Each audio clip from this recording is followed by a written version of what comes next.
SEOscience.com.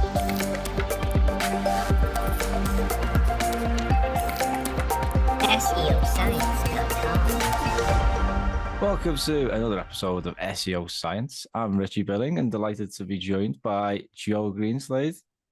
Joe, how are you getting on? Yeah, good mate. Yeah, must be back. Enjoyed the first one, so looking forward to doing this one now. Yeah, nice sunny day there down in Cardiff as well. Yeah, I know, it's in my eyes a bit. So. Absolutely lashing down here in Liverpool.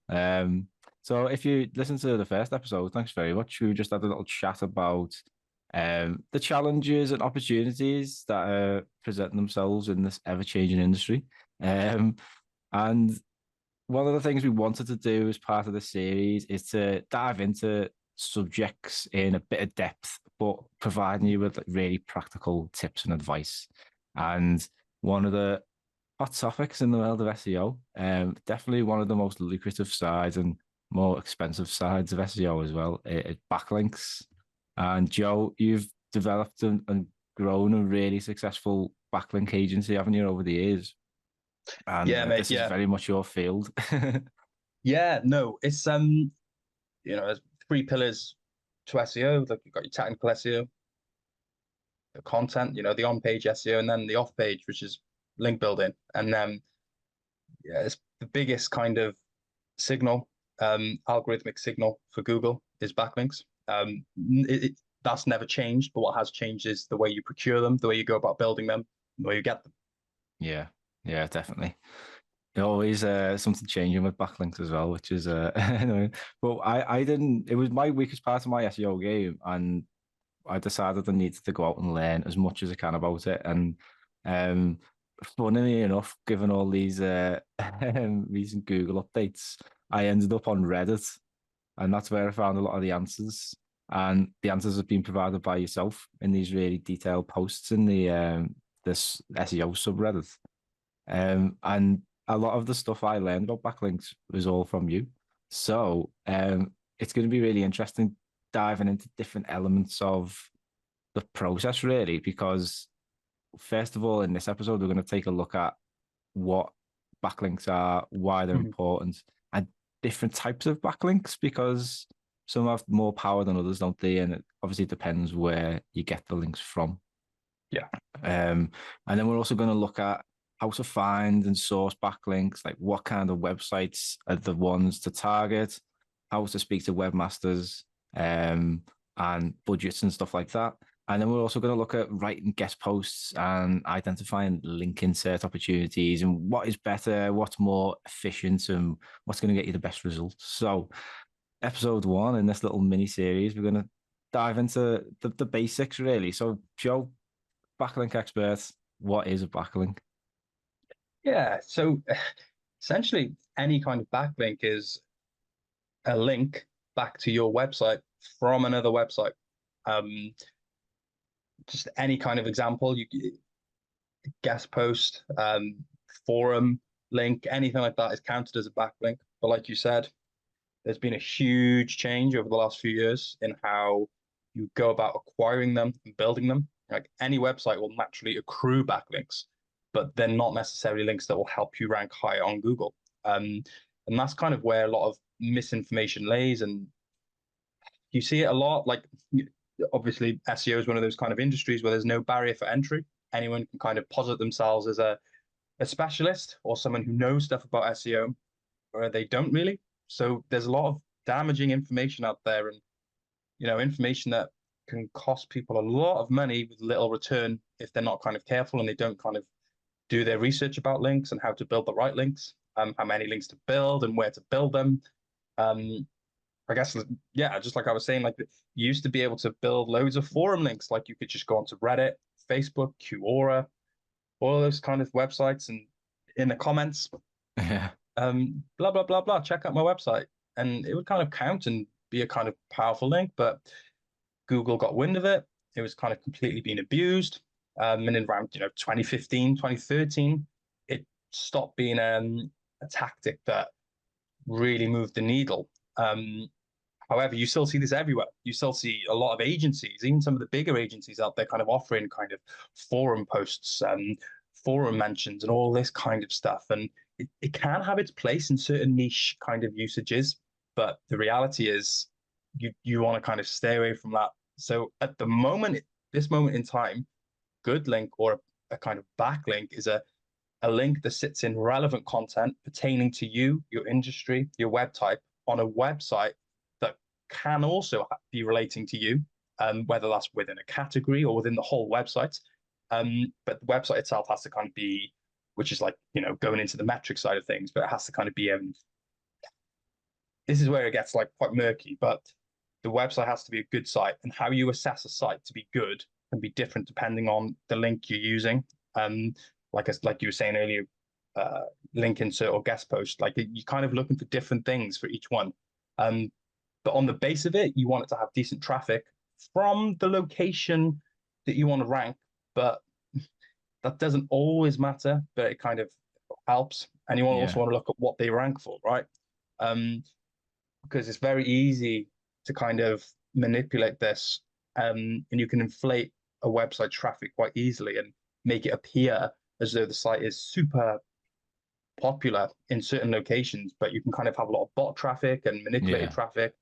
So it's important to kind of have a quick look at what the website's ranking for. But yeah, man, like it's really difficult to kind of it's a nail talk about what is a backlink without and to try not to go deep down into each of the kind of subjects that surround it. Do you know what I mean? Yeah, I think you did a good job there. It gave us a little teaser of some of the things we're going to cover in more detail as well. But I think one of the main things that backlinks help with is helping search engines understand what your website is about, and what you were saying there about relevance. I think that's becoming really, really important, especially if you're working in a niche.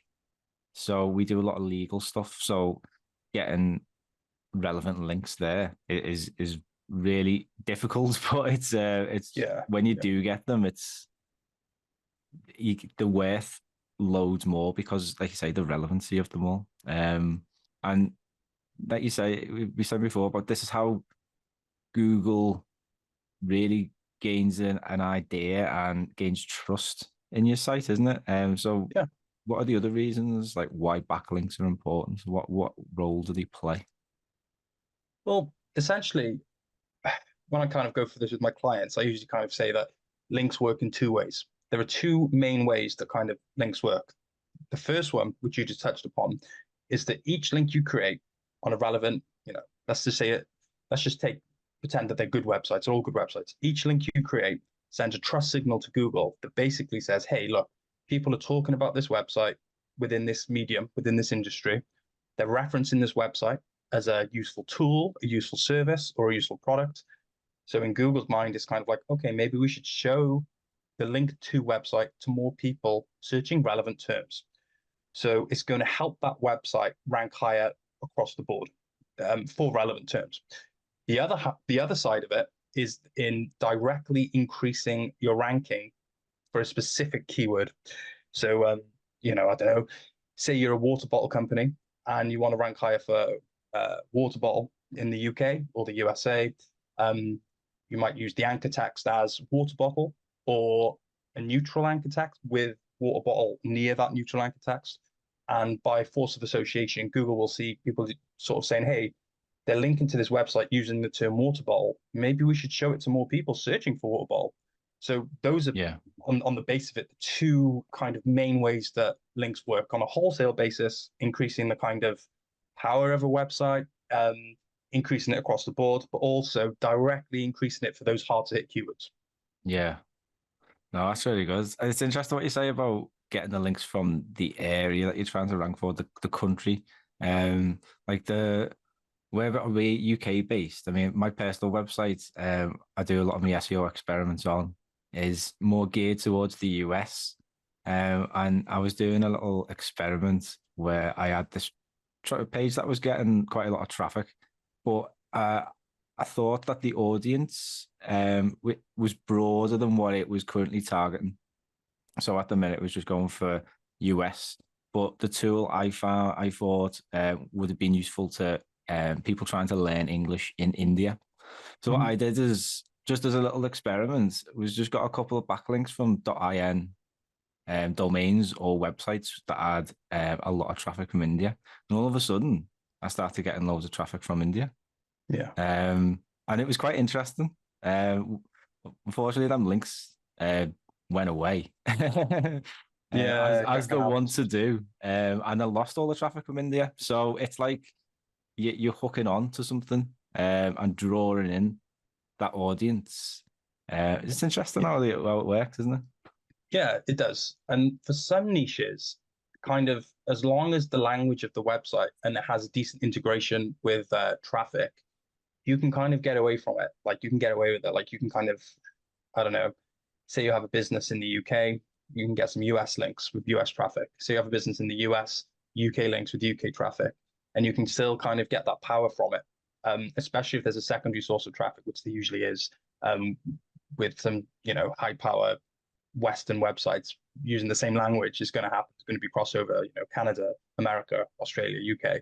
Yeah. So but when you go down to like kind of real locality, where you're not trying to rank across the whole country, and you're getting into the real locality, then yes, you do want to kind of drum down like a plumber in the USA, for example, in a certain state, trying to get links from websites pertaining to that state or the area are going to be more powerful than a huge national publication with hundreds of thousands of traffic. It Google is at the point where it can recognize that, oh, hang on, having local kind of websites and semi-local websites referring to this plumber is going to be more powerful than this huge national website, which is interesting because it goes kind of against the grain of hey, let's have a look at the traffic of this site. Let's assess this website. Oh, that's huge. Oh, this one Yeah. isn't so much. But there's a huge difference between the two. Do you see what I'm saying? Like it's kind of like one of those like it's one of the rules you break once you learn the rules. Do you know what I mean? There you go. Advanced tips there, chaps. Yeah. So one important thing about backlinks, there's two types, isn't there? There's do follow links and there's no follow links. Yeah. Some benefits attached to the do follow links more than the no follow links. But do you want to give us a bit of an overview of what both mean and what they do? Yeah, literally like do follow is basically saying to Google, follow this link. It's a genuine link. The webmaster has genuinely put this link into the content because it believes that it leads to a product or service that the readers of the article will find useful. A no follow link is essentially Google's guidelines ask that webmasters, if they are doing sponsored content or if someone's paying them for content, that the link should be no follow, which essentially means that it's not going to ping off the right kind of signal for Google because it's a no follow link. With that said, no follow links do have some value.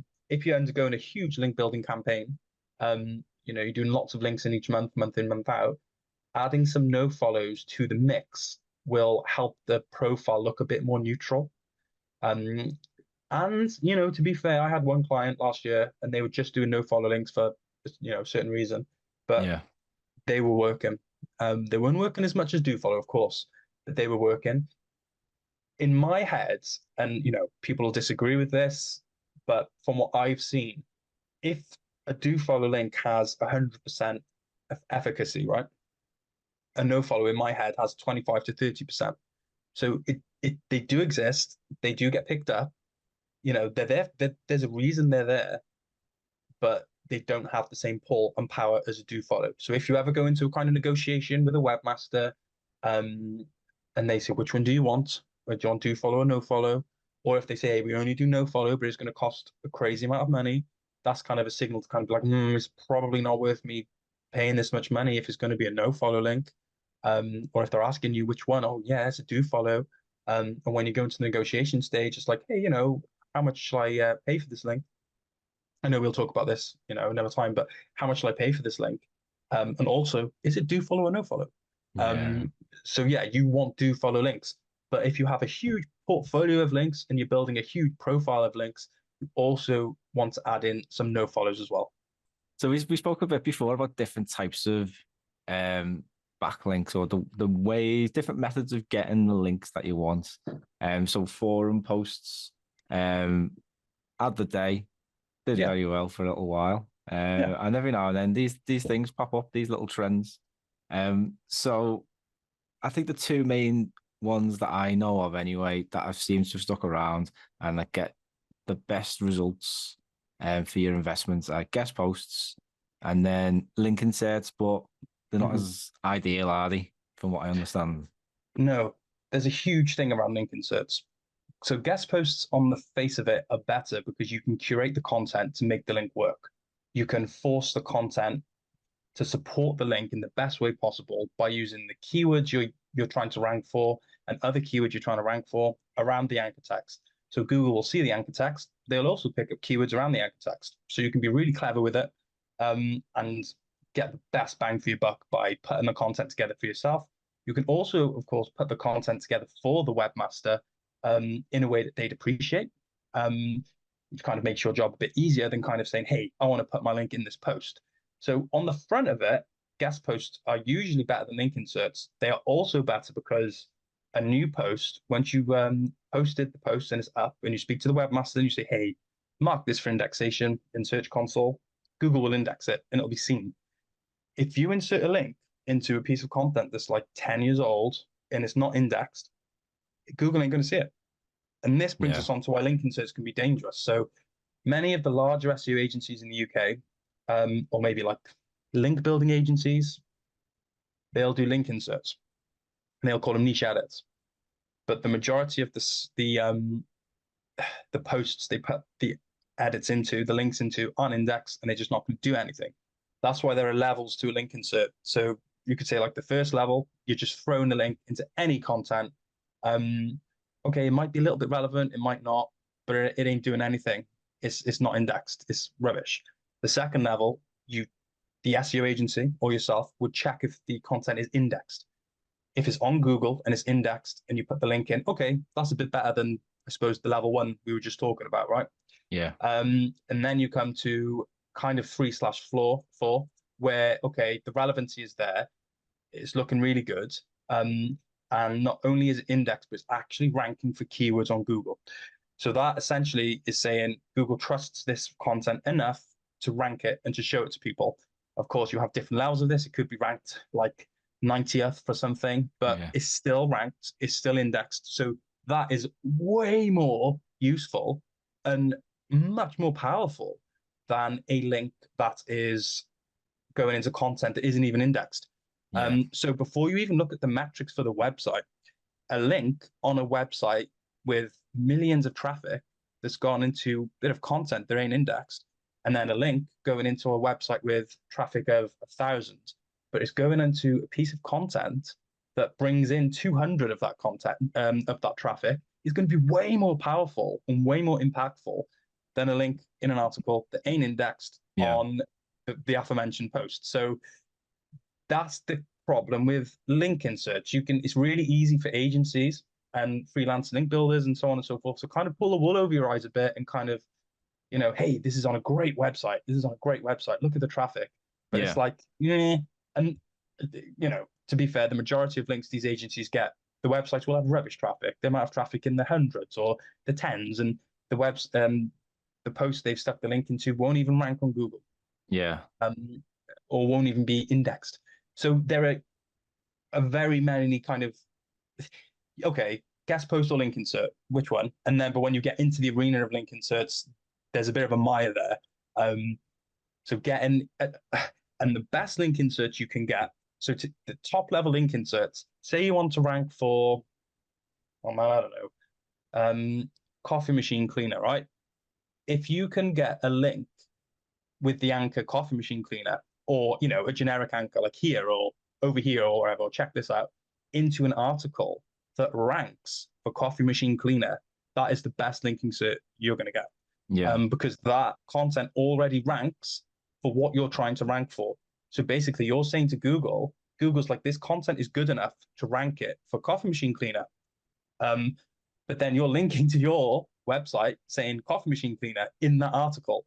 So it just, power for that is amazing. But obviously they're the hardest to get, because if you think about it, if you own a website with an article that's ranking for something like that, and someone comes up to you and they're like, hey man, can you get me a link here for this, what you're already ranking for? It's like, so it's going to cost you a bit of cash, but it's doable. They're the most powerful link inserts that you can get. But on the face of it, I usually prefer a guest post. And that is not to say as well that link inserts into posts that have indexed are bad. Like they still help. Yeah. Google knows they're there and it recognizes the link and it passes on value. But there are kind of levels to it. And the higher levels, you're looking at a hell of a lot of money to get a kind of link for something that's already ranking for what you want to rank for. But there's a lot of work that goes into that and a lot of research and, it goes back and forth a lot. But yeah, just to cut that off, yeah, don't just buy link inserts blindly without kind of speaking to the agency or speaking to the provider and kind of saying, okay, you're going to give me some link inserts. That's awesome. But let's dial it back a little bit. Let's not just look at the traffic or how good the website is. Let's look at the post you're putting the link in and how you kind of, is it ranking for anything? But it's quite an important question to ask a provider. Yeah, that's really good advice. Really good. On Cool. link inserts, there's a lot more that goes into them. They seem like quick wins because you don't have to write a guest post, but like you say, there's a lot of analysis that goes in. Something else I wanted to talk to you about. On this particular subject, we've spoken a bit about it, but in case anyone's completely new to backlinking, it'll be helpful to provide a bit of an explanation on it. So the anchor texts that you use, there are all different strategies depending on what you're trying to do. Yeah. So if you're trying to promote a brand, you might use the brand name. Some people link to homepages of websites or specific pages. I mean, could you give us a bit of an overview of anchor texts and how to approach them when you're guest posting and inserting links? Sure. Sometimes the choice is taken out of your hands by the website. A lot of the times they'll kind of say, hey, we don't allow direct match. We only allow generic. A generic anchor is kind of like, here, check this out. This website over here, something generic like that. You can get around that by putting the anchor text you want to rank for near that generic term. Yeah. You can also have a URL link, which is literally like you can put in www.co.uk.com, whatever. They're hard as well because most people don't like naked URLs. So they're pretty hard to do, but it's doable. You can find them. They're out there. Then you have the direct keyword, which you literally use the keyword you want to rank for as the anchor itself. That's kind of the most popular. And like you just said, branded as well. But again, a lot of people use a branded term near a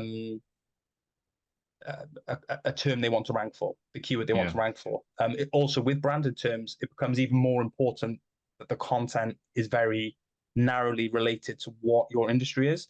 Whereas if you just use a keyword, again, using water bottle, you can fit that into so many different like use cases and terminologies. But if you're using the brand of the water bottle, the article's pretty much got to be about the water bottle, or like pertaining to water bottle usage, right? Yeah. There is a kind of different use case for each one. And it does kind of depend what you want to do. But if you put the keyword near any anchor, it's going to work. But using the keyword as an anchor itself is usually the most powerful way to go. But you've got to do it in a kind of non-promotional way, in a way that the webmaster, him or herself, has like naturally kind of linked to you as a useful resource if you link into content, like useful content, or a useful product or service. Obviously, product or service is harder to link to. Content is easier to link to. So like where people use a blog post as a sales funnel or a video as a sales funnel or something like that, linking to that is easier because you're kind of saying, hey, this information is useful. Whereas if you're saying this product or service is useful, it's quite hard to kind of get away from this non-promotional kind of writing. So there is a kind of knack to it that makes it work. But on the face of it, those are the different kind of anchors the most businesses will look to place. Most businesses will look to use through both link inserts and content. Obviously, with a link insert, it depends on the website. Some of them will just let you insert the link, but if they're just letting you insert the link of however many words, the content is going to be harder to fit that link into. So usually if you speak to a webmaster about a link insert, you can usually insert like a nice paragraph, which lets you contextualize the link a bit more and add a bit more flavor to the post. And if they're not letting you do that, it's like kind of like, it's a bit of a red flag, really. because it's Yeah, better for their site and it's better for your link. definitely. Yeah. But yeah, on the face of it, mate, those are the kind of main anchor text kind of terms that you'd look for and you'd use. But depending on the business, the niche, and the industry, kind of dictates what direction you'd go down, with which one you kind of use. Yeah. Joe, that's fantastic. We got a great overview there of backlinks. We've gone into a good bit of detail there as well, and some very useful insights and techniques as well. But we're going to be talking more about this. In the next episode, we're going to be talking all about finding backlink opportunities. So we've flirted with the topic a bit there today, but the next episode we're going to be taking a deeper dive into it. So, Joe, thank you very much as always.